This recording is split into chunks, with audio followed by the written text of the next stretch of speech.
नमस्कार दोस्तों, ये आपके सिक्स सेम के पॉलिटिकल साइंस के इम्पोर्टेंट क्वेश्चन हैं। थोड़ा सा डिस्कस आपके सिलेबस पे कर लेते हैं। आपके दो पार्ट में है सिलेबस, पार्ट ए और पार्ट बी। पार्ट ए में आपको पढ़ना है विधान पालिका के बारे में, न्यायपालिका के बारे में, कार्यपालिका के बारे में और राजनीतिक संस्कृति के बारे में। ऐसे ही आपको पार्ट बी में पढ़ना है राज्य और स्थानीय सरकार के बारे में, संविधान के सामाजिक आर्थिक आधार और महिलाएं एवं राजनीतिक प्रक्रिया। ये आपका पूरा सिलेबस है। अब आपको ये विधान पालिका, कार्यपालिका, न्यायपालिका कहाँ की पढ़नी है? आपको ये पढ़नी है ब्रिटेन की, अमेरिका की, स्विट्जरलैंड की और चीन की। इन 4 देशों की पढ़नी है। यही आपके एग्जाम में आएंगे। आप ये पार्ट ए और पार्ट बी से मतलब 2 पार्ट में डिवाइड कर लेना। पार्ट ए को 2 पार्ट में डिवाइड करोगे तो 2 पार्ट हो जाएंगे, 2 ऊपर और 2 नीचे। मतलब ये जो 4 दिखा रखे हैं ना आपको, विधान पालिका, कार्यपालिका, इनमें से आपके 4 क्वेश्चन आएंगे और कोई भी 2 करने हैं। ठीक है, इसका मतलब ये है कि आप जो भी टॉपिक कंप्लीट करके जाते हो वो आपके एग्जाम में पक्का आएगा।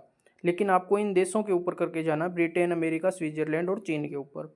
ये तो था आपका सिलेबस जिसको पढ़ना है डिटेल में।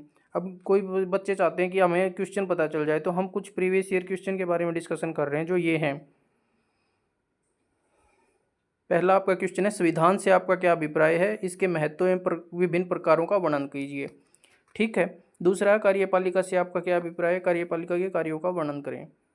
तीसरा, द्विसदन विधानमंडल के पक्ष और विपक्ष में तर्क दीजिए। न्यायपालिका के कार्यों में स्वतंत्रता का वर्णन करें। ब्रिटिश संविधान के सामाजिक आर्थिक आधारों का वर्णन कीजिए। संयुक्त राज्य अमेरिका की सामाजिक आर्थिक व्यवस्थाओं का विश्लेषण कीजिए।